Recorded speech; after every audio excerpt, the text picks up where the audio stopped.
So, follow-up video sa in-upload ko na last na video ko, follow-up lang. So, diniscuss ko doon the tools. I call them tools because I feel like they're tools. Like, you use them in your everyday life to detect false information and true information. Ginawa ko din is parang kinontrast ko kung ano ako dati and ano na ako now, and it helped me to become an atheist. And then those tools are, in general, it's just being critical, no, about the information that you receive. So being a critical thinker, asking deep questions, asking relevant questions, asking taboo questions, that's being a critical thinker. Number 2 is, before you engage in any kind of debate or discussion, you need to know whether someone is claiming for truth. Now, if someone is claiming for truth, then you need to ask next is, yung truth na claim ba yun can be falsified? Can it be tested? Pwede ba itong matest sa isang laboratory? Meron na ba tayong mga empirical evidence about it? Kasi if it can't be tested, if the person that you're arguing with says that his claim is true and it can't be tested, then just know na what you're engaging with, the person that you're engaging with, is you're just going to entertain, playing around with the philosophy and the arguments and the logic, but you're not really serious in engaging with that person kasi unfalsifiable walang way to falsify it. Kasi nabanggit ko na in everything in the scientific community, everything about science, ang core foundation ng science is it deals with things that can be falsified.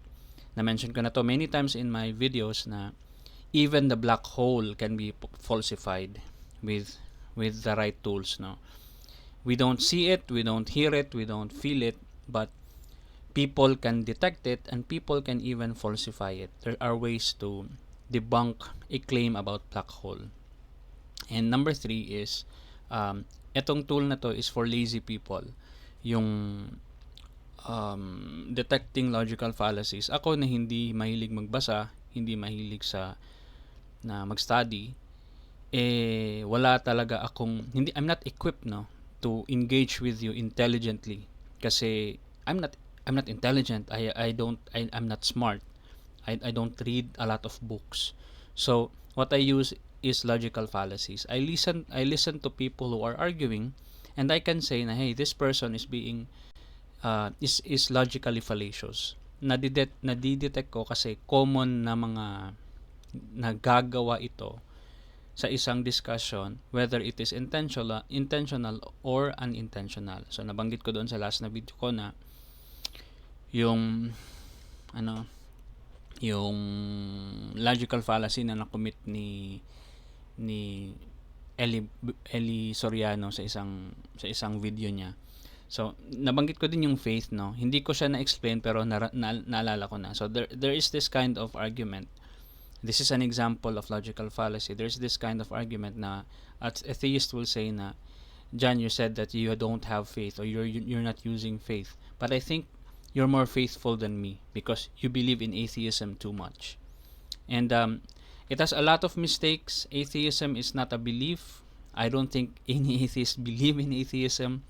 So I think it's a mistake in the theist side, wherein they treat their opponents like they're in a different religion and they just have a different faith. Kasi yun yung perspective nila They can't perceive a person having no religion. And because they can't perceive that, they created the story in their head na, hey, you are just in a different religion. You are just using faith. Iba lang sa akin. Just like a Muslim, which is iba din sa akin. So, I'm telling you now na that's a mistake.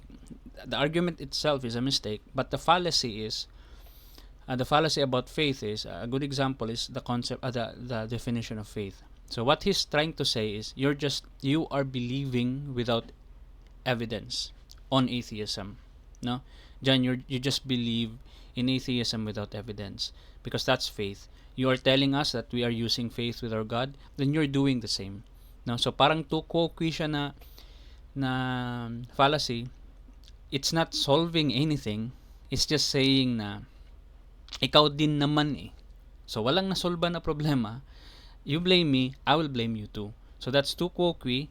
Another mistake is we could be talking about the different definitions of faith. No, if you go to a dictionary, there is a definition there na a strong belief na despite evidence, meaning strong siya na paniniwala kahit na wala namang nakikitang ebidensya. So that's one definition of faith. The second definition of faith is strong evidence because of strong belief because of evidence. So napansin mo yung difference ng dalawa. The first one is walang evidence and it's the word faith, and the second one is believing with evidence. So it's a strong belief, that's the common denominator, but there's like a gotcha. The other one is despite evidence, and the other one is because of evidence. So nako-confuse yan between conversations, kaya merong fallacy na nangyayari. So ang ginagawa ng theist is you have faith, but when I say how do you define faith? So you believe in, sasabihin niya na you believe in atheism because walang evidence. So I don't want to defend the you believe in atheism, no, because that is wrong, but let's just rephrase it. I do not believe because there are evidences. I do not believe because I see some evidences, no, of ang hirap kasing i-phrase eh, of I see evidences of things that are incorrect, inconsistent, illogical. Kaya ako atheist. So wala akong ang faith, kung gagamit tayo ng faith, let's define the meaning of faith first. If you're saying na I believe in atheism despite evidence, I'm gonna say no, you're wrong. I have faith because I have evidence, and I will show these evidences to you. Ganun yung difference. I can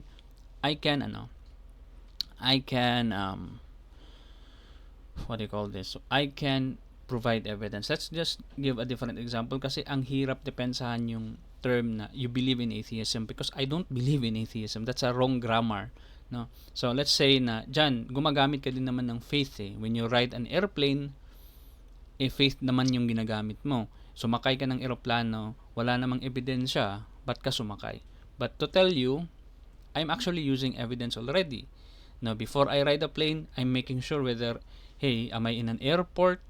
Meron bang flight logs you can ask? If hindi ka sa airport, you can ask sino yung piloto, ano yung credential ng piloto. Those are evidences already. You can't get everything para maging absolutely certain ka. You can at least have a common na knowledge, no? Ginagamit mo yung experiences mo and knowledge mo and the collective na consensus ng tao na sasakay din ng eroplano, and that's already evidence. Hindi yan faith. You're not riding planes through faith. You're riding planes through evidence. So if you say faith, then let's define faith first. That's the fallacy kasi nagche-change yung definition ng tao eh. Nagja-jump from this and that. We need to have like a solid na definition that we can both agree, and then pwede na tayong mag-stand on that definition. If it requires evidence, then I will show you evidence. You should show your evidence as well. Para tabla, 'di ba? So, and then the one thing that I would like to add on the tools that I learned is Occam's razor. Occam's razor. Sahin ko to ha. So Occam's razor is a principle that suggests when faced with competing hypotheses that make the same predictions, one should select the solution with the fewest assumptions. So, example, biglang bumukas ang hangin. Biglang bumukas ang pintuan. Walang tao, walang anything, wala kang naramdaman na hangin, but bigla siyang bumukas. So, what can open doors, a lot of things, no? But typically, pag yung Pilipino talaga, pag naka-experience ng ganun, especially during the night, they will say that, haunted yung bahay, may ghost. 'Di ba? So, ako, biktima ako sa ganyang thinking. Way back when I was little, when I was starting to becoming an atheist, when I was doubting, when I was doubting, I always yung talagang main na magiging conclusion ko is ghost, even though I don't believe in them, even though I'm starting to doubt in ghosts, but ghosts talaga lagi, no? Kasi kasi madididus mo eh, gabi ikaw lang mag-isa, sobrang walang ingay, then wala na talagang ibang conclusion kundi ghosts lang. So this is Occam's razor. It's another tool in my arsenal to keep me grounded, kasi if I don't have this tool, then any kind of possibility is possible. Ghosts will be possible. That is why, etong Occam's razor na to, tinuturuan ako na, hey, think about the other possibilities first. It could just be a breeze of wind and hindi mo to naramdaman kasi doon lang sa banda medyo may malakas na hangin. It could be a rat that ran past through it and nagbuka siya. It could be a cat. If wala kang pusa, baka daga yon sa loob ng bahay mo na hindi mo nakita. There could be a lot of things. Before, dapat nasa pinakailalim yung ghost, kasi number one, we don't have any kind of evidences for ghosts. Yes, there are videos in the TV that you see, but wala naman yun. Parang mga drama lang naman yun lahat. Wala namang any kind na, kasi kapag totoo yun magiging interesado ang scientific community. Pero napansin mo, walang any kind of scientists that are dealing with stories about ghosts, kasi wala, puro kwento, puro hoax, puro drama, walang any kind, no. So ano pa, so yun, this it's often paraphrased. Etong Occam's razor kasi parang hindi siya familiar na word eh. So it is often paraphrased as, the simplest explanation is usually the correct one. The simplest explanation, the boring explanation, like a wind, like a rat, is usually the correct one. Hindi ghosts. So this doesn't mean that the simplest explanation is always right. Hindi ibig sabihin na ang simplest explanation is always right. No. But rather, that unnecessary complexity should be avoided.